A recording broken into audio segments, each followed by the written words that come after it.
right, Lindsey, what's in your lens today? Something so profound, I know you can't wait. If you've been following the headlines, you might have seen this one. President Trump is apparently furious because Fox News, yes, Fox News, gave airtime to a Democrat. The president took to Truth Social after Fox correspondent Peter Doocy interviewed Arizona Democratic Senator Mark Kelly about health care and about the government shutdown. Now, Kelly talked about the price of health care and the tax credits at risk of expiring while Congress plays politics. He called on House Speaker Mike Johnson to come back to the table and negotiate, which in normal times would sound like responsible leadership.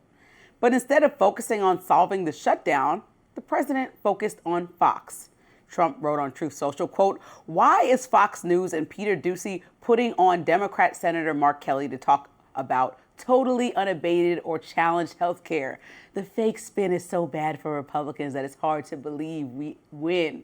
He went on to say, quote, "It will be very unfair in the future when they don't have Trump to fight for them. Therefore, we should fix it now." Okay, let's pause for a second.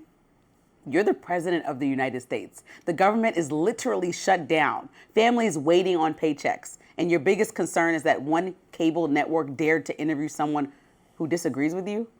All week, Fox gave the floor to voices that echoed the president's views. Then on Sunday, one segment, they let a Democrat talk policy and suddenly it's a crisis? This isn't about partisan loyalty, it's about leadership. The government shutting down isn't a win or a loss, it's a failure across the aisle to lead. And maybe instead of blasting the media, it's time for everyone in Washington to sit down, face reality, and fix this expeditiously. What's more concerning is that this isn't just one bad post, it's part of a pattern. Earlier this year, President Trump proposed a $1.1 billion cut to public broadcasting, that's NPR and PBS, and filed a $10 billion defamation lawsuit against the Wall Street Journal. Let's not forget that $15 billion lawsuit against the New York Times.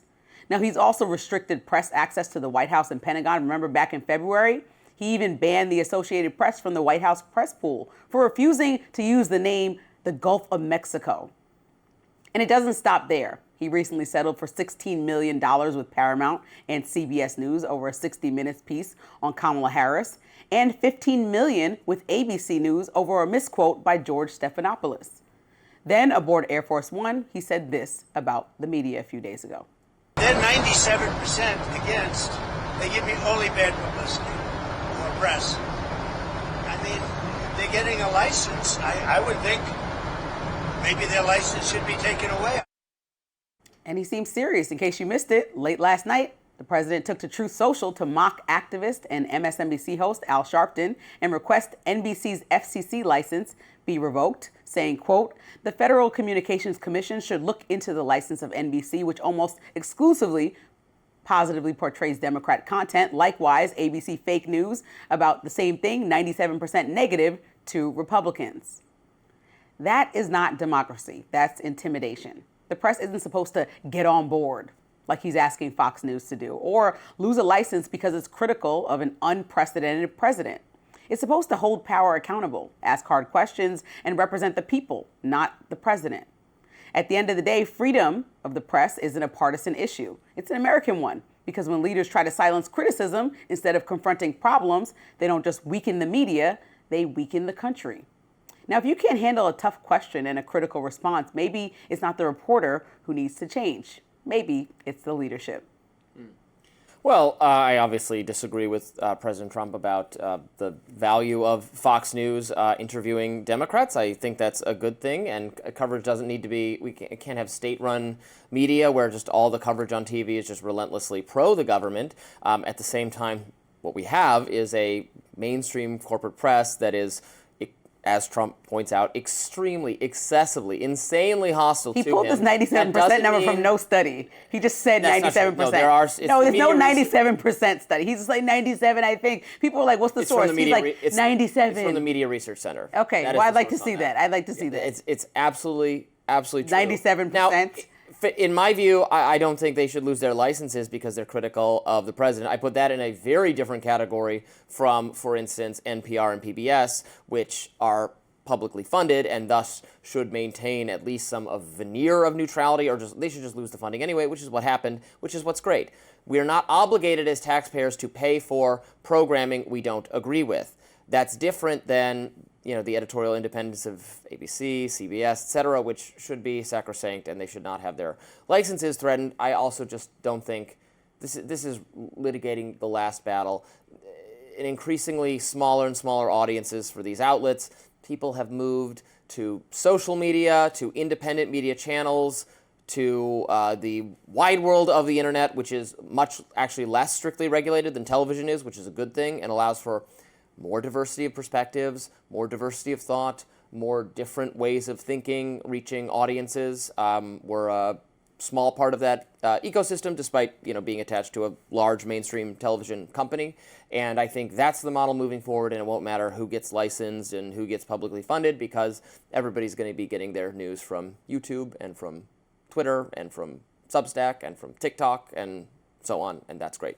So President Trump's argument was, we put Fox News on the map, basically. I've been a supporter of it. My supporters like it. Mm-hmm. And you bringing interviews like Senator Kelly on is disrespectful, and I'm paraphrasing, to the people that basically watch your network. They don't want to see this. And I just can't imagine that. I mean, there's even been interviews where, like you said, Newsom's doing a lot of interviews. Pete Buttigieg is doing a lot of interviews. It's great to have this perspective on. You don't just want to argue with an echo chamber of people that agree with you, right? You want to see this is the whole Charlie Kirk philosophy. So I don't understand why the president is trying to, it seems like the ultimate goal is to get people to stop watching the channel. I know he has a beef with Rupert Murdoch. We understand that. He sued Wall Street Journal recently. But is MAGA actually feeling the same thing that President Trump does? Or is this his ego saying, I don't want anything negative to happen about me? Because negative press happens, I'm sorry, for all presidents. That's the crown you wear when you hold that huge position. Right. Well, there have definitely been stages in the past where I think some supporters of the president, MAGA,